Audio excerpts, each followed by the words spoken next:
Les conférences du Figaro étudiant.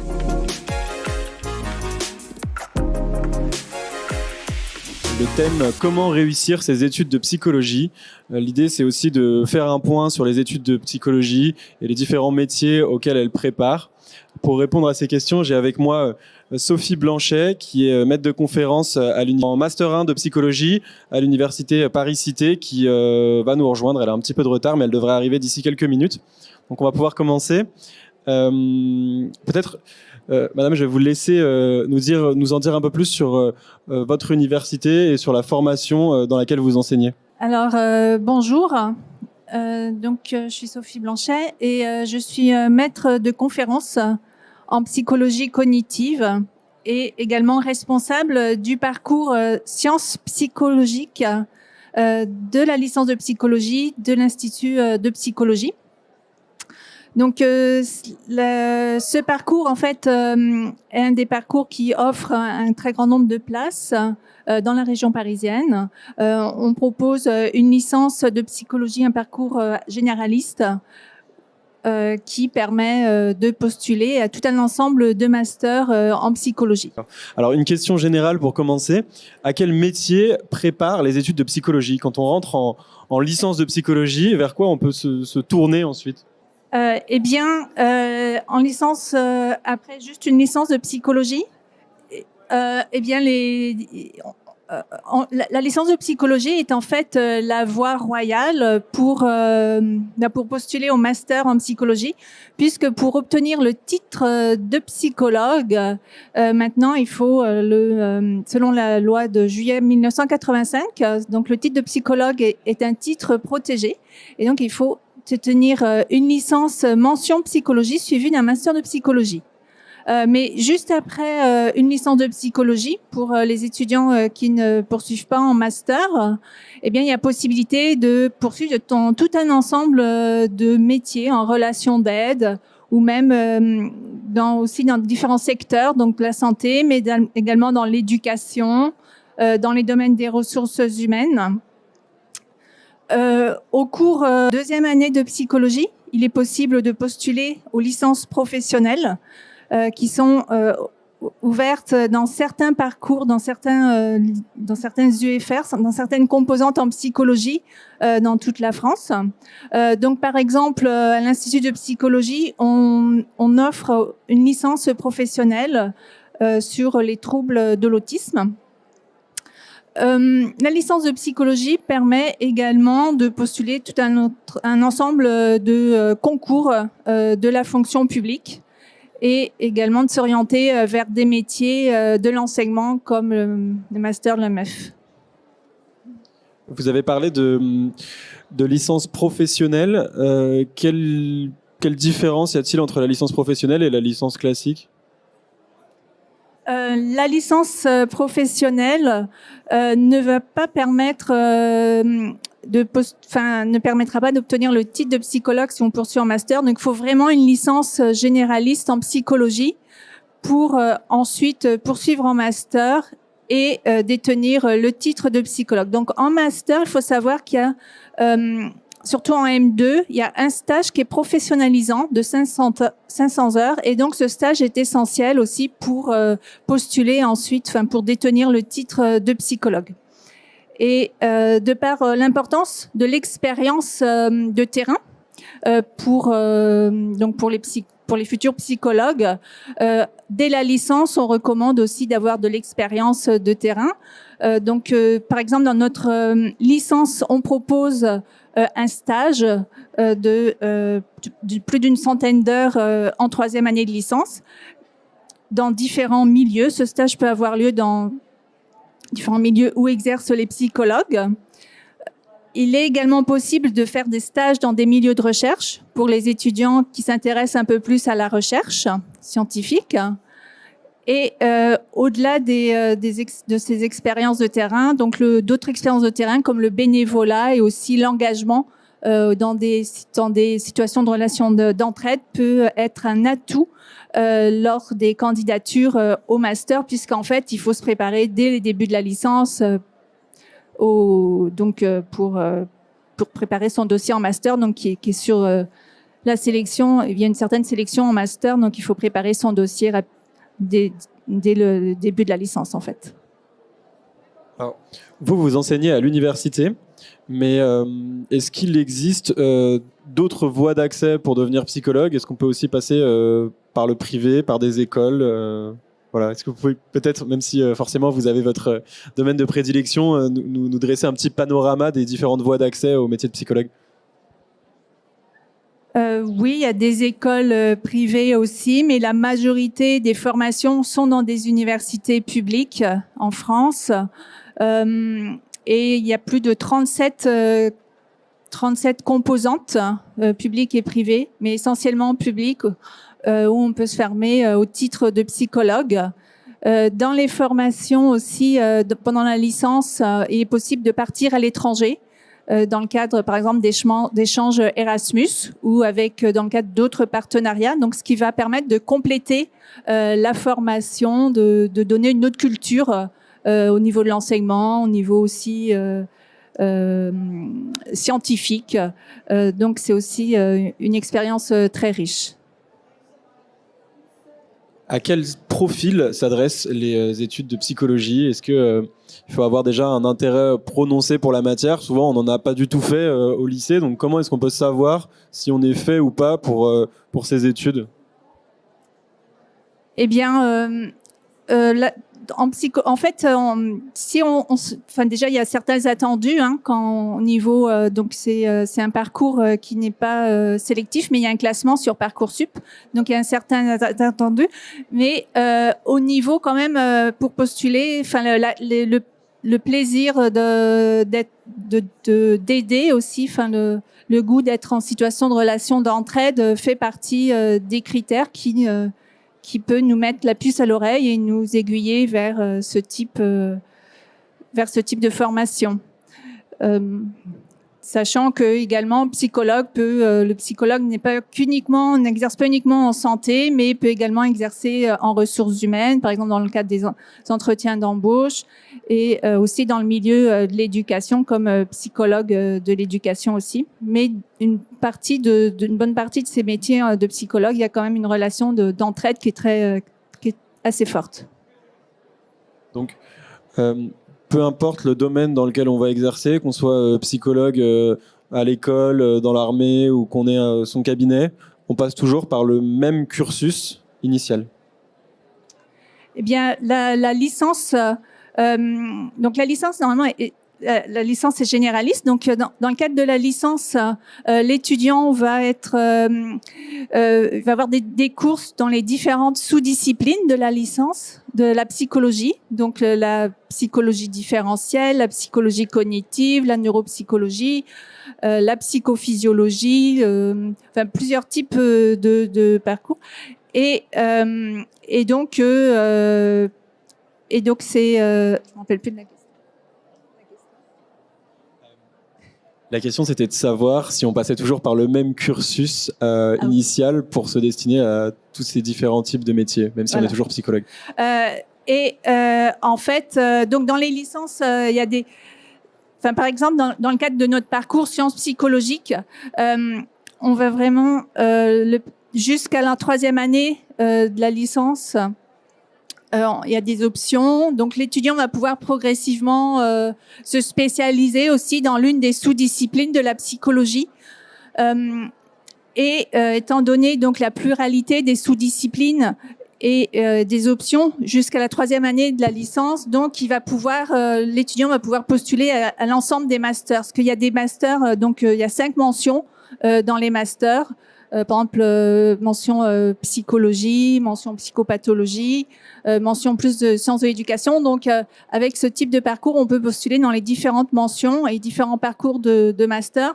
Mais par contre, il y a des parcours ou des licences où ça va être un peu plus spécialisé.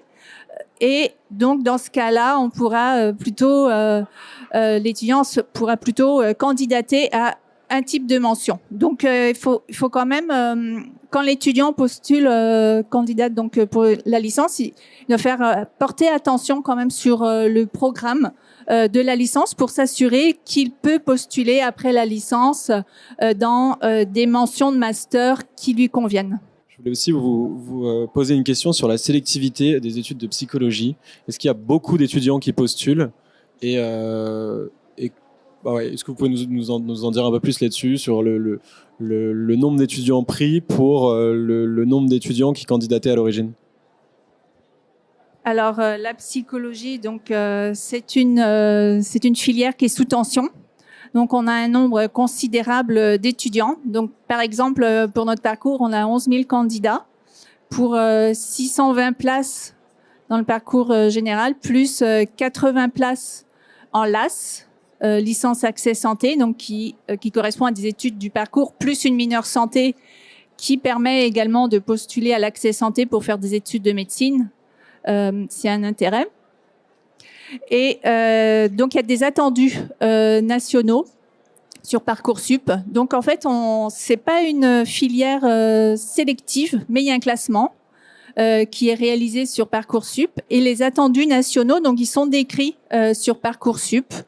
Donc, ça va être un bon équilibre entre les notes de sciences dans des matières scientifiques et des matières littéraires, de bonnes capacités de rédaction, capacité d'articulation aussi, le goût des relations d'entraide.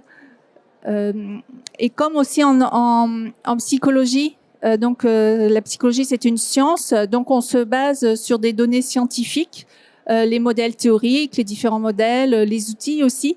Donc s'appuie sur des preuves scientifiques. L'étudiant est amené à lire des articles en anglais. Donc évidemment, si en plus on se sent à l'aise en anglais, c'est un plus. Et dans le cadre de la future profession de psychologue, pour la mise à niveau régulière en fait de ses connaissances, le psychologue sera aussi amené à mettre à jour ses connaissances à travers notamment des lectures d'articles d'anglais. Par exemple, s'il rencontre dans le cadre de sa pratique clinique un client, une population particulière avec une pathologie particulière et qu'il connaît pas, il va se mettre à jour dans ses connaissances dans un premier temps en lisant entre autres des articles en anglais, en plus d'éventuellement discuter avec des collègues. Tout ça, ce sont des critères qui sont pris en compte sur Parcoursup. Mais en fait, le nombre de même s'il y a 11 000 candidats, il y a quand même, on descend quand même jusqu'à 3000, à peu près 3400, la 3600e place dans le recrutement. Donc voilà. Et pour les personnes, par exemple, qui candidatent sur Parcoursup et qui se retrouvent sans place, donc ce qui peut malheureusement arriver dans aucune université, et bien là il y a possibilité de proposer de faire une démarche, ça s'appelle une démarche CAS auprès du rectorat, et le rectorat va aider à trouver une place dans une université. Merci. Alors, on vient d'accueillir Zoé Groupeau, qui est étudiante en Master 1 à l'université Paris-Cité. Je vais la laisser se présenter et nous dire où elle en est et par quel parcours elle est passée. Et du coup, aujourd'hui, je viens à peu près pour représenter aussi la Fédération nationale des étudiants en psychologie. Et voilà, du coup, j'ai à peu près une vision globale de comment ça se passe à peu près partout en France sur toutes les licences. Et voilà. Alors là, tu es étudiante en Master 1, c'est ça? Tu peux nous en dire un peu plus sur ton Master? Concrètement, qu'est-ce que tu étudies? Du coup, là, actuellement, on est au tout début d'année, du coup, on n'a pas vu encore grand-chose et on revoit à peu près les bases de tout ce qui est psychologie du développement. Du coup, la psychologie du développement, c'est comment l'enfant il va grandir et évoluer mentalement, socialement et autres. Et du coup, on regarde un peu tous les aspects. J'ai des cours qui sont plus sur comment il se développe socialement, par exemple, comment il commence à comprendre que l'autre, il ressent aussi quelque chose, genre quand il lui parle et tout. J'ai aussi des cours de neurosciences, entre guillemets, du développement, pour pouvoir comprendre du coup le développement typique et atypique du coup du cerveau de l'enfant. Et à côté aussi, pour pouvoir un peu commencer à s'éveiller sur tous les métiers de la psychologie auxquels on n'est pas forcément au courant qu'il y a autant de débouchés après. On a des conférences pro aussi avec plein de professionnels qui rangent du coup de tout ce qui est petite enfance, protection maternelle et infantile, protection judiciaire de la jeunesse et autres. Et voilà. Aussi, on a beaucoup de méthodologie de la recherche puisque la psychologie, en fait, c'est quelque chose qu'on doit continuer de mettre à jour entre guillemets dans notre pratique et continuer de se tenir au courant de ce qui est fait, de ce qui est le plus effectif pour aider les autres. Et voilà. Merci. Ça va nous permettre de parler plus directement des matières enseignées en licence de psychologie. Est-ce que vous pouvez nous en dire un peu plus à ce sujet ? Oui, alors comme je disais tout à l'heure, il y a différentes sous-disciplines dans la psychologie. Donc, il y a la psychologie clinique, la psychopathologie qui porte plus sur les troubles mentaux, le manuel DSM-5 donc qui est utilisé pour l'identification des troubles mentaux. La psychologie différentielle qui va plutôt s'intéresser à la psychologie des différences entre les individus à travers des tests, le quotient intellectuel, qui porte aussi sur les qualités psychométriques des tests. Alors peut-être c'est un petit peu loin, je sais pas si ça vous parle beaucoup, mais bon, donc l'apprentissage est progressif dans ces différentes sous-disciplines.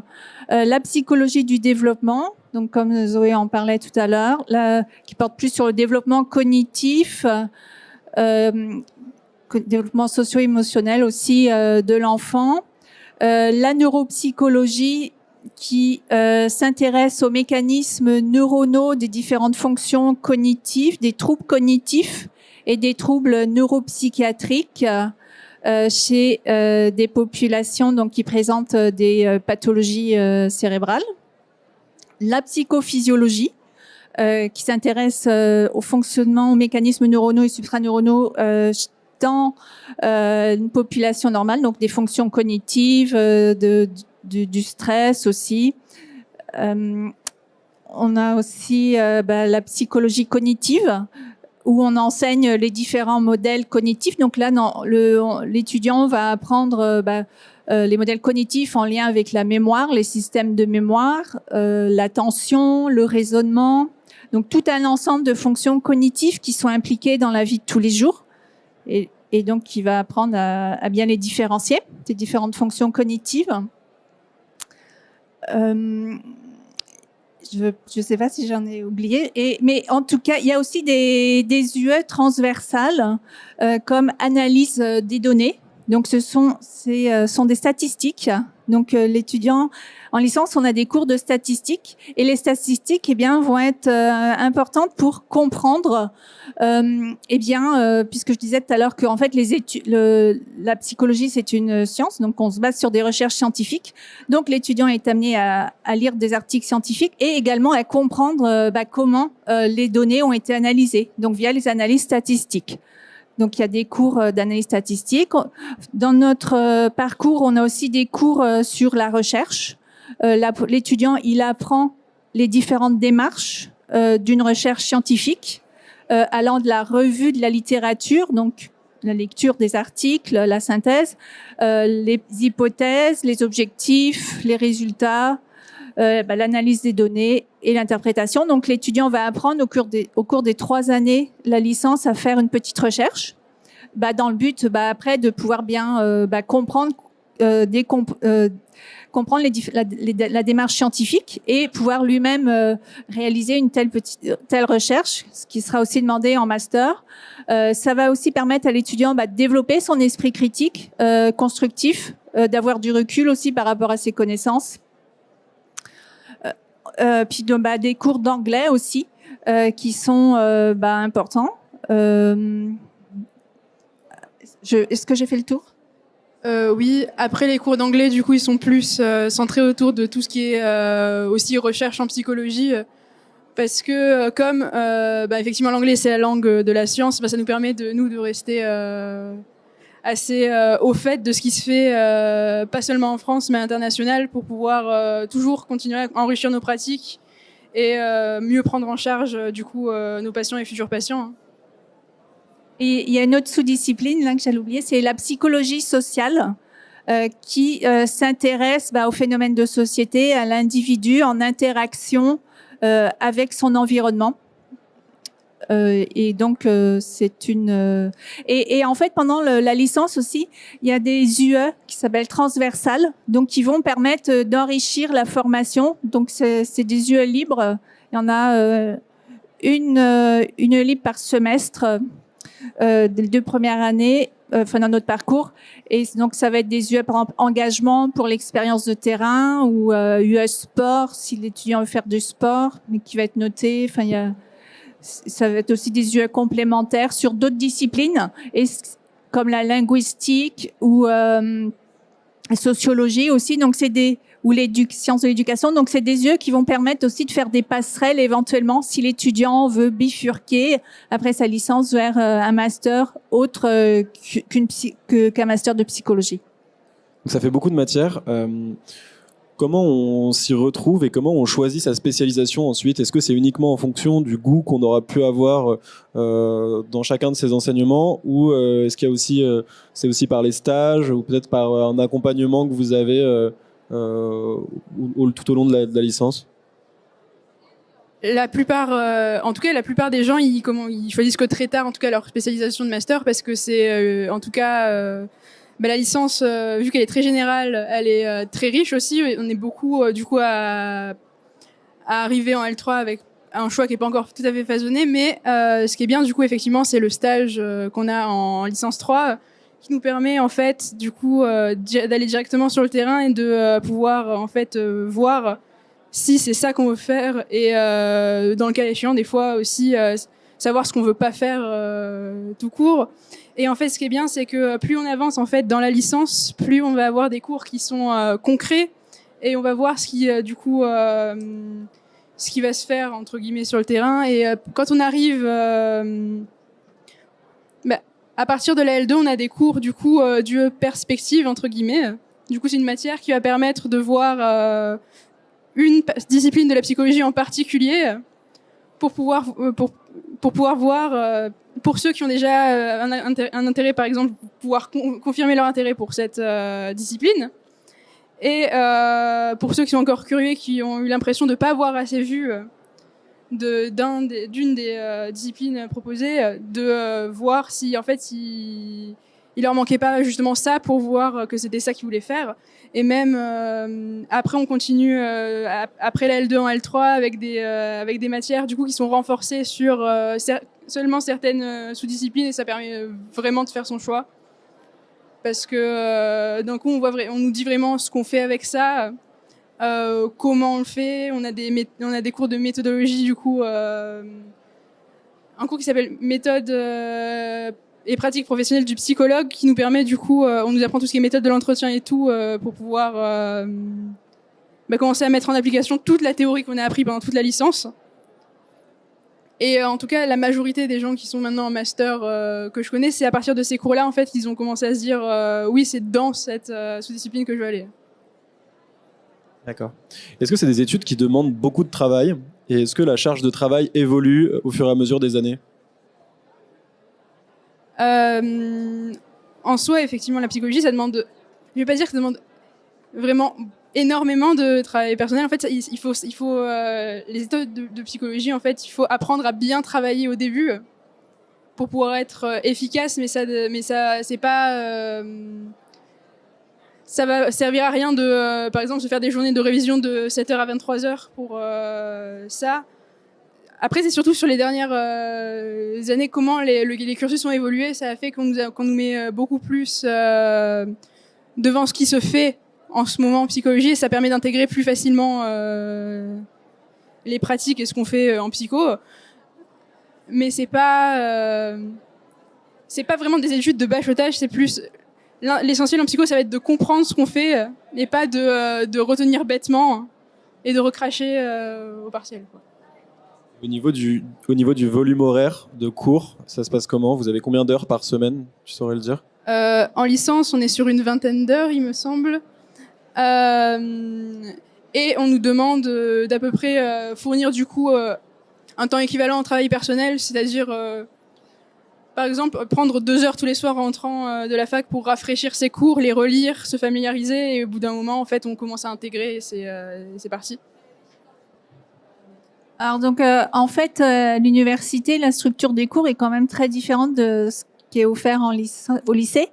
Puisqu'au lycée, les cours, doit être de 9h à 17h, je pense, c'est bien structuré, alors qu'à l'université, c'est quelques cours. La l'assiduité n'est pas obligatoire non plus dans les cours. Enfin, il y a que certains cours où il y a de l'assiduité. Donc, ça demande une certaine discipline puisque en fait, l'assiduité, ça contribue aussi à la réussite, de venir aux cours. Et aussi pour mieux comprendre les cours, ce qui est recommandé, c'est tout un ensemble de lectures, des manuels qui vont compléter les cours des différentes sous-disciplines. Et une autre différence par rapport au lycée, donc il y a dans certains cours, les évaluations ont lieu pendant tout le semestre, parce que les enseignements sont par semestre à l'université, et donc pour certains cours, les évaluations ont lieu 3 fois pendant le semestre, donc ça permet de faire une évaluation régulièrement. Mais par contre, il y a tout un ensemble d'UE, en tout cas ça dépend des parcours, mais pour notre parcours c'est comme ça, c'est où l'évaluation a lieu en fin d'année, en fin de semestre, pardon. Donc ça veut dire à peu près 1 mois après le dernier cours et après des vacances, donc ce qui veut dire qu'on a plusieurs enseignements où les évaluations ont lieu en même temps et en une seule fois, avec possibilité de rattrapage s'il y a un échec.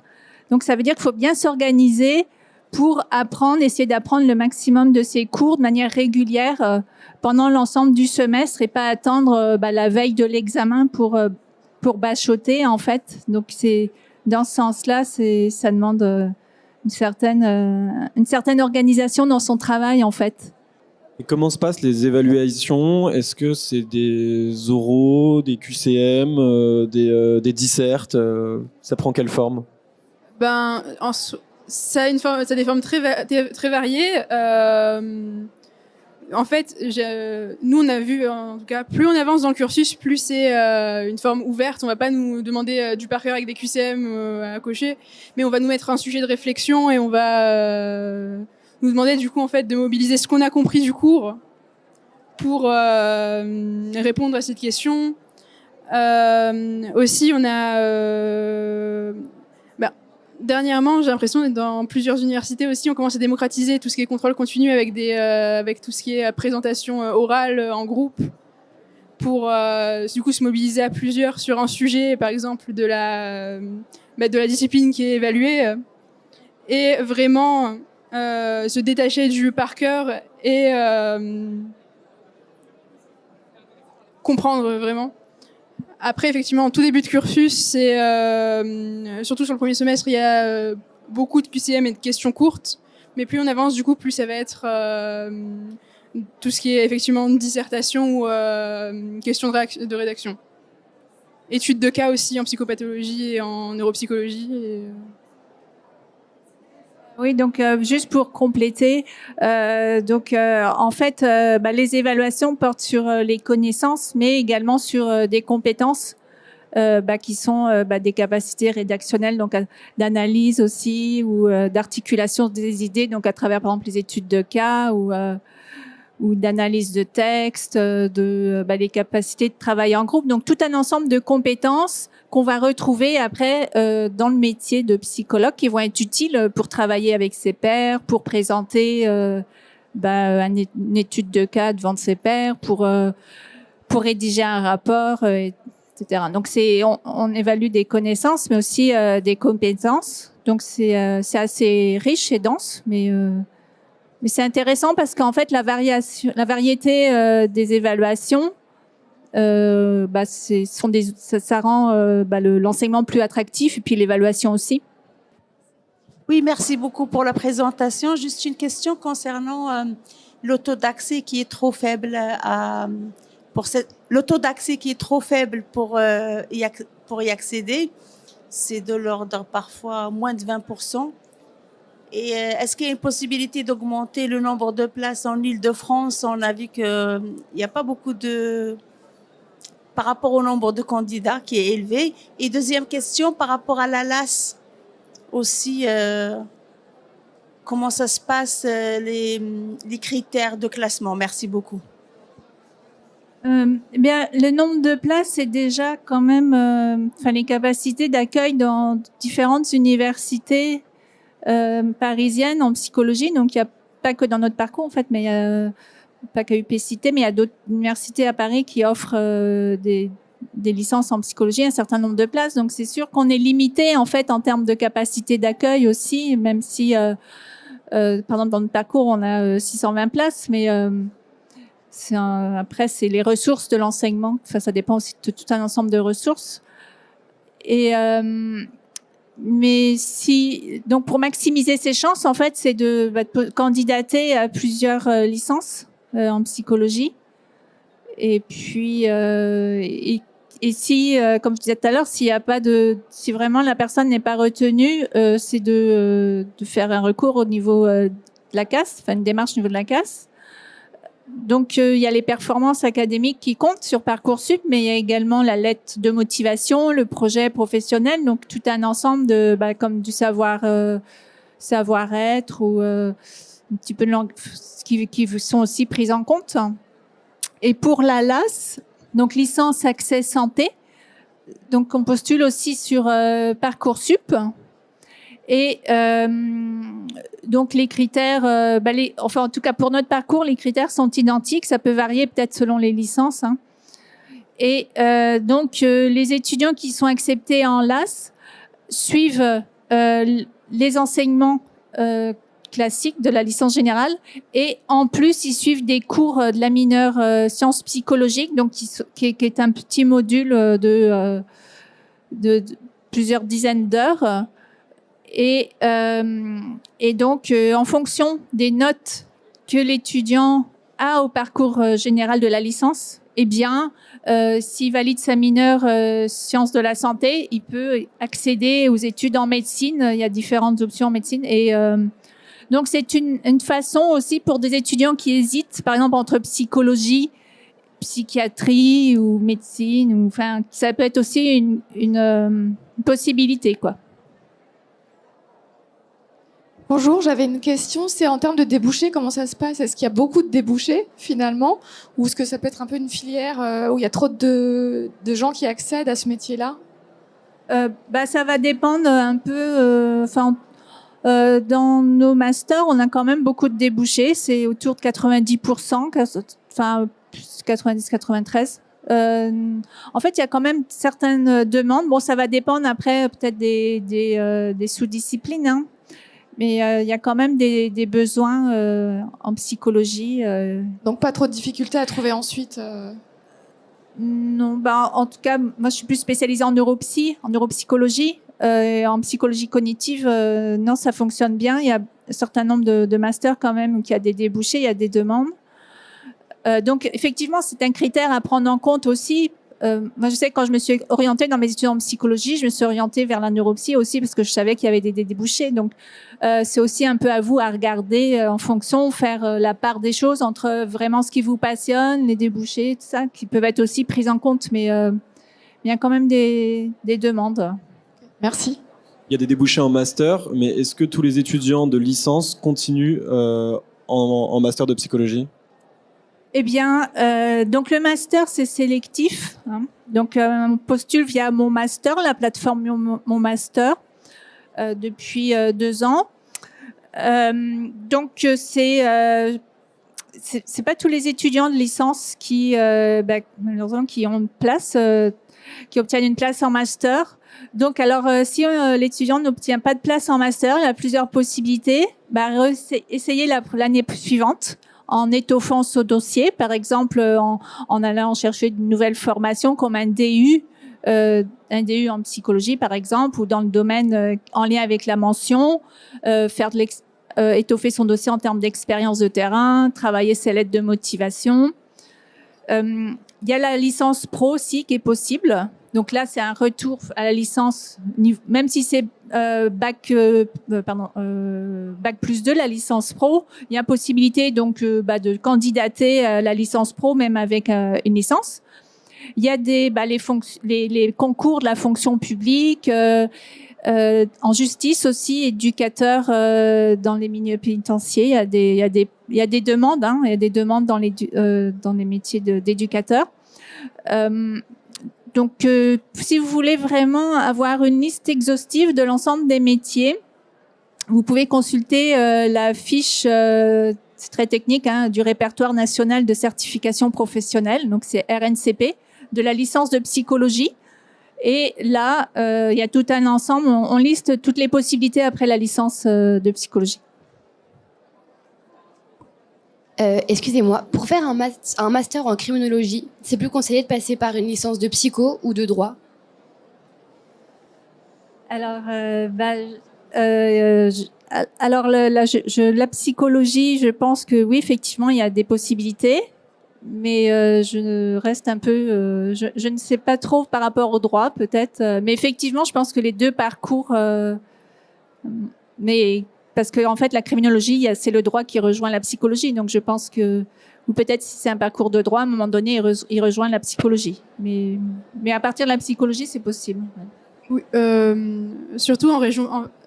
Ça dépend des régions, surtout en fait pour la criminologie, parce que par exemple tout ce qui est Université de Poitiers, tout ce qui est façade atlantique, il y a des facs du coup de psycho qui intègrent directement des masters criminologie, victimologie et autres. Alors qu'en région parisienne, tout ce qui est, en tout cas les masters de criminologie qu'on a pour le moment, c'est des masters qui sont rattachés du coup effectivement à des facs de droit. Donc, mais c'est pas des trucs qui seront inaccessibles si, par exemple, il y a un très très bon dossier en psychologie, la personne pourra toujours candidater en criminologie dans une de ces facs. L'écrémage en fin de licence 3 pour accéder au master, il est de quel ordre? On n'a pas du tout entendu. Est-ce que vous pouvez répéter la question, s'il vous plaît? L'écrémage qui s'opère en fin de licence 3 pour accéder au master est de quelle proportion à peu près? Il n'y a pas de chiffre fixe, entre guillemets, mais en tout cas, en master, à vue d'œil, nous, il y avait les 3 cas, en tout cas, moi, de ma promotion, qu'on continuait après en master. Mais en fait, on a l'impression du coup que c'est un plus gros écrémage, puisque beaucoup, en fait, vont partir dans les autres facs de France. C'est peut-être, il y a plus de tension dans certains masters parisiens, par exemple, où il y a peu de place. Et c'est peut-être du coup plus intéressant d'aller candidater dans des facs de province qui ont pas forcément plus de place, mais les gens vont moins les demander. Du coup, il y aura un accès plus haut. Et par exemple, dans notre parcours, le taux d'accès au master, c'est de mémoire, c'est 70, est assez élevé, mais effectivement, il faut candidater sur le maximum de masters. Pas uniquement dans la région parisienne, mais également dans l'ensemble de la France. Et même qui candidatent à des masters de logopédie, par exemple en Belgique aussi, ou qui changent de pays. Oui, par rapport aux attendus, est-ce que vous pourriez nous donner des indications concernant les spécialités à favoriser en terminale, enfin les duos de spécialités? Dans les attendus, dans les spécialités, eh bien, c'est les matières scientifiques et les matières littéraires. Donc, ça peut être SVT, les mathématiques, une ou les deux de ces matières. Des matières littéraires aussi, c'est possible, des bonnes capacités au niveau littéraire, donc en français surtout, histoire géo, surtout français, éventuellement philosophie, mais c'est surtout le français. On regarde aussi les notes en français, en tout cas pour notre parcours. Mais bon, il y a les bacs généraux, mais il n'y a pas que les bacs généraux aussi, donc tout le monde a sa chance. Et les attendus, en fait, ils correspondent à des critères qui sont associés à un taux de réussite plus élevé, parce que c'est des matières qui vont être importantes aussi pour réussir ses études en psychologie. Mais évidemment, on peut tout au long de son cursus s'améliorer aussi à travers du travail. Donc voilà, et puis en plus travailler son projet aussi. Et sa lettre de motivation. Donc ce qui est bien, c'est par exemple d'indiquer dans la lettre de motivation vos intérêts pour la psychologie, ce que vous avez lu, vos expériences en relation d'entraide. Et puis pour s'informer sur les programmes qui existent dans les différentes composantes en psychologie, eh bien c'est aller aux journées portes ouvertes organisées par les différentes composantes. Par exemple, nous à l'Institut, c'est le 3 février. Donc ça permet de connaître le programme et puis d'interagir avec les enseignants-chercheurs. Et vous pouvez aussi consulter les sites web des instituts, enfin des composantes avec la description des programmes. Donc ça vous donne aussi un aperçu du programme. Et mais il y a des composantes ou des licences qui ont des critères nationaux, enfin qui nous on respecte les attendus nationaux, mais il y a des licences où en plus il y a des attendus locaux. Donc là vous le verrez sur Parcoursup. Donc il faut travailler son dossier un peu différemment, puis ça va dépendre de ses intérêts aussi. On est arrivé au terme de cette conférence. Merci beaucoup à nos deux intervenants et puis merci à vous de nous avoir écoutés. Les conférences du Figaro étudiant.